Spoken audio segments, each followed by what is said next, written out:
you are someone that is interested in or you currently ship physical products, I wanted to really talk about shipping today. I noticed that sometimes when I'll talk to just women about this topic, it's kind of an unknown thing. It seems like something very simple, just as far as like, oh, shipping, like, of course we have to do it. But when it comes down to some of those details, people can maybe not understand how it works. So I really wanted to just talk about that. And I wanted to do it from a point of literally someone that has never used the e-commerce platform before, and then share with you just some of my tips and tricks and things I've learned over the years of how you can have just a very smooth shipping system when it comes to whether you have one order, 100 orders, whatever the case is. What I wanted to first just say basically is how it works. So when I say e-commerce platforms, I'm talking about things like Shopify, WooCommerce, Wix, Etsy, of course. These are some of the different e-commerce platforms. Me personally, I use Shopify, but I did use Etsy years ago as well. And all of them have a very similar experience when it comes to processing orders, shipping them out, printing off the labels, and all of the things. So if you are unfamiliar with the process, your e-commerce platform already has everything built into it. So as soon as someone places an order, you get a notification, whether you have it set up to get it via email, you might get it on an app on your phone, you might get it in a text message, however you have that set up. And you'll know, okay, so-and-so placed the order. It's time for me to go ahead and work on it. And the system keeps all of the information from that customer in there. So that's going to include not only your shipping origin, which you would set up in your settings, but it'll also include where you're going to be sending it to. So their address. And the system is very, very nice because from there, it can just calculate the shipping for you. So I think sometimes the confusion is where people will think like, okay, I do the order and then do I need to take it to the post office? And then they'll just kind of weigh it for me and all that stuff. No, girl. Okay, we don't want to do that. So you definitely want to get a package scale of your own to have. There are so many amazing ones. I actually have one even in my Amazon shop. I'll have to list it for you guys. But just a simple package scale that will allow for you to put them on there. You can weigh your stuff out ahead of time, of course. That way you already know how much your stuff is. You can get a pretty general sense of about how much the shipping is going to be for different products, different variations of products. This is definitely just really helpful when you're trying to calculate some things, as I'll talk about here in a minute. And then I wanted to touch on, of course, just how we actually do the printing of labels. So I know sometimes this can be confusing as well for people. So I'm actually excited because I was sent a thermal label printer, y'all. And the reason I'm so excited about this is because for years and years and years, I have used my laser printer to print my shipping labels for all of my packages. If you watch any of my past videos, then you know this is my tried and true. I have a full page and it's a half, like 2 labels fit on a page, basically. So this is how I've always printed them. It's worked. And I'm like, it's no need for me to really buy nothing else. This is cool. It's working. And so when they reached out and they were like, oh, would you like to do this? I was like, oh my gosh, this is cool. Like I've always wanted a thermal printer. And so I got this thermal printer. I've tried it out a few times and I think it's really, really cool. So I'm sure you guys have seen them. I need to actually get a holder for this though, because I don't know what is going on, but the way that it's set up, it's like it just kind of hangs off the back. So I need to get something for this part to sit on. But it's really cute and compact. It's white, so it matches like all of my little stuff. It sits right here back on this little shipping station table that I have. And I really just enjoy it. I like the fact that it doesn't have to be part of my printer situation. It's just one less thing taking up the toner. Y'all know toner, or if you don't know, toner is very expensive. So anything to kind of remove that is wonderful. So it's really nice. It prints 4x6, delivers. Yes, they definitely do. This is the site. So this is their Amazon store. You can see they have other colors. That purple is kind of cute as well, like very, very cute. But it's nice, it's compact, and it's very quick, which I really like about it. And I like the fact too that it's versatile. So not only can you use it for if you want to do shipping, of course, which is really great. Shipping labels is just kind of a given. Like I have one, I did a test one the other day. I'm trying to make sure I'm not showing anyone's address. But yeah, I did a test one on here the other day and it printed it off. I mean, like so quick, y'all. I didn't even have time to really blink and it was there. And then you can print off like stickers as well if you want to do fragile stickers. I'm always like such a DIYer. So I'm like, oh no, I have like this new gadget and I can do all this stuff. Because typically I'll do fragile stickers like just straight for my silhouette, these little stickers. it can do all of that stuff. So you can print fragile stickers with it. You can do your packaging stickers or like little embellishment stickers.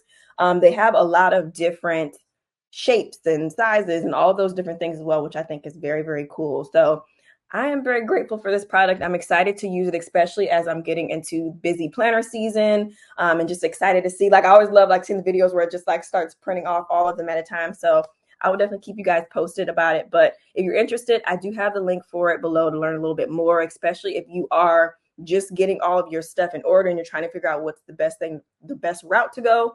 This might definitely be a good option for you. It's important too to note that even with all of the different things that you have set up in place, calculation is just one option. So you can also go the route of having a flat rate as well. And I'm sure you may have heard of flat rate. And so that's basically where you will pick a predetermined price that will be what you ship out. So let's say I'm shipping out my planner. I believe my planner is right around 1.9 pounds. So it's almost 2 pounds. And that includes not only the planner, but that includes the box, the tissue paper, the plastic, just all the little extras and everything that comes with the planner. It's right around 2 pounds. So I could either choose to, one, have my system calculate my shipping. And so basically that would just mean that it is going to go based off of the rates of the post office, whether it's UPS, USPS, whatever you choose to use. And it will calculate it based off of the weight and the size of the package that you put in there. So if you do something in a bubble mailer, or you may do something in a shipping box, or you may even do something in like one of these little flat mailers, you'll put that information in and it'll be able to tell you exactly how much it's going to cost. So I've seen calculated shipping rates anywhere from just a couple of dollars to $15. It just depends on what the product is and how much it weighs. So with that, sometimes because there is a lot of uncertainty on the cost, some people don't like that option. Some people might choose to go the flat rate. So then that way, no matter what you have, it's going to be a consistent shipping price no matter what. So if someone was to purchase this, and I have done this in the past, I had a flat rate shipping of this, and every time somebody purchased it, it was $10. So it didn't matter if they were purchasing it from California, it didn't matter if they were purchasing it from Florida, or wherever they were purchasing it within the domestic area that I had set up, it was always going to be $10. So what that does is it allows for people to already have an expectation, because you can of course promote that if you would like, but it also helps you. So then you can figure out ahead of time, okay, if I know that it's $10, and if you can kind of get an average of what it would cost, this is what I like to do. I always get an average of what it will cost to send it to the farthest place. So for me, I always use California, especially now in South Carolina. California is probably about as far as it's going to get for me, or New York or something like that. So I'll see what is the rough calculations for that. And that helps me to determine, okay, what flat rate could I do? So no matter what, I know it'll pretty much cover the shipping. I know a lot of businesses as well, they will also pad their shipping into the actual cost of the product. And that is something you can do. So if you know that, okay, I'm going to go ahead and charge a $5 flat rate shipping, but if for some reason their shipping actually ends up being $7, I already know that $2 of the dollars is going to come from the overall cost of my product, right? So those are just some different things you'll have to sit down and calculate, but it's important to know that you have those options. You can go flat rate, you can go calculate it, and then of course you can go free. Free is always really nice as well, but the thing with free shipping is, again, we just want to make sure that we're not losing money. So always make sure that you're pricing your products accordingly. If you want to offer free shipping, it's a great incentive for people to purchase. Sometimes I have noticed shipping will be the thing that will deter people from actually buying something. They'll get to the cart, they'll be excited, and then they'll be like, ooh, $13, I don't know. So that could be something to consider. The flat rate thing is a great option that has really helped me in the past as well. But it's good to know that you have different options as far as your shipping is concerned. So another thing I mentioned earlier is that you have an origin. So your origin is where you are shipping from. In Shopify, as well as Etsy, and pretty much all of them, you will have in your settings a place for you to put the initial place, where your stuff ships from. I highly suggest that you do not use your home address, because this is going to be what shows up on all of your shipping labels. It'll show up on packing slips a lot of times. So if you aren't comfortable with your address being out there, definitely look into getting some type of PO box. I personally like UPS boxes because they aren't PO boxes, so it literally just looks like a regular street address, which is really nice. But there are even like virtual mailboxes you can get. But if you are a business where you do anticipate people shipping things back to you for like exchanges or returns, you definitely want to make sure it's a physical box where you can get the items, because those virtual ones, that's not really the case. So just kind of knowing like what type of products you sell, what that turnaround might be like if you accept returns, figuring out all of those policies and stuff. I would say don't use your home address if you can. Avoid that and do something like a UPS box. Also, what is really cool as well, which I don't know if a lot of people know this, is that you do not have to go and stand in line at the post office or at UPS. You can actually print off the labels at home, and then you can set up a pickup for free, and they come to your house and they pick it up right along with the regular mail run that they're doing. So if you know your mail guy comes around 2 p.m. every day, as part of that time, he'll stop by your house, wherever you decide you want to have your little station set up for your packages, and they will pick that up and take it, scan it for you, and it will go right into the system as it's been picked up and it's already off to ship. That has been such a lifesaver for me in the past, especially I remember when Emory was really, really small and I was shipping out a lot of my subscription boxes. And y'all, I just the thought of like having to put her in the stroller, carry all them boxes back in, in and out of the post office. I was like, this is not what we're trying to do. So those pickups are so, so nice. The fact that there's no cost and you just schedule them. I think the earliest or the latest you can do it, I want to say, is the day before. I don't think you do it the day of, but definitely like 12 hours before or something like that, you can set it up. And it's a really, really nice way to just take that extra step off of yourself, outsource that portion of it. Once you do your part, you drop it off and then they take it from there. So that's a really cool thing to look into as well. When you are trying to figure out your packaging and everything, just remember that all of that factors into the weights that we talked about, like all those calculations and things. But there's so many routes you can go. I know, so like for something like this, if you have a planner, you got a coil, I'm going to always say get a box. I'm always going to suggest that. I don't think something like this should go in a bubble mailer. It can get bent up. It could just be kind of thrown, and you want to have that extra protection.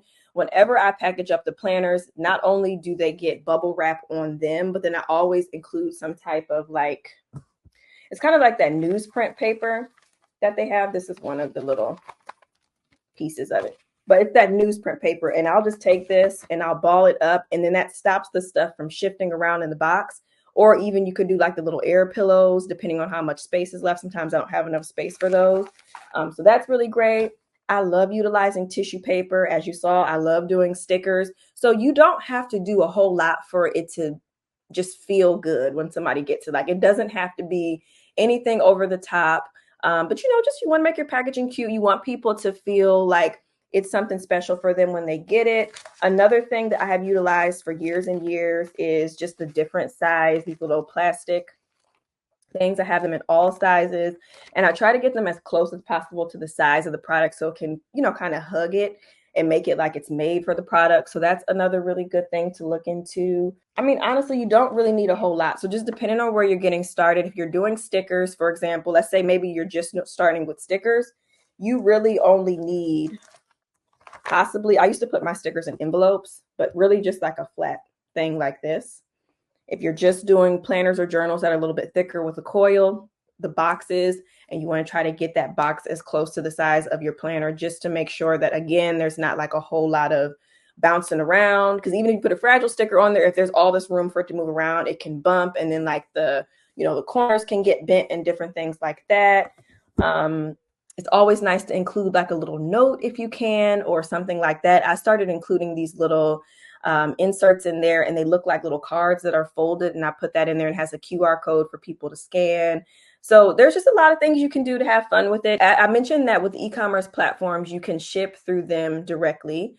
Shopify has like Shopify shipping is what it's called. Etsy, you can ship directly through Etsy, but there are a lot of third-party shipping options. And for years, I always never really understood what was the point of them. Like when I first started, the one that I kept hearing about was ShipStation. That was like a big one back in, I guess, 2016, 2017. And I just was like, what is really the point? Like, I already have my Shopify shipping set up, like, whatever. So a couple years ago, I got hip to pirate ship. And when I tell y'all the difference in the shipping costs is night and day, okay? Like night and day. So once you get to a place where you finally have all of your, your storage set up, your back end is all of that, please get you a third-party shipping app. I can 100% attest to the fact that pirate ship is beyond it's beyond worth it. This is kind of like what the interface looks like on here. I had to remove some of the addresses right here. But as you can see, you can actually import from your Shopify store, which is really nice. You can also do one-off labels as well. So let's just say someone didn't purchase something through your shop, but you still want to be able to package something up for somebody. You can do that directly from there. And the interface is so easy. You go in, you create the label, you put in the dimensions of the package. If it's not something that's already being imported and known from the system, you put in your dimensions of your package, you put in the weight using your package scale that you're going to have, and it will calculate out to you, and it'll give you multiple options. So it'll show you the cheapest one that might be like one of the a lot of times it'll be one of the USPS ones.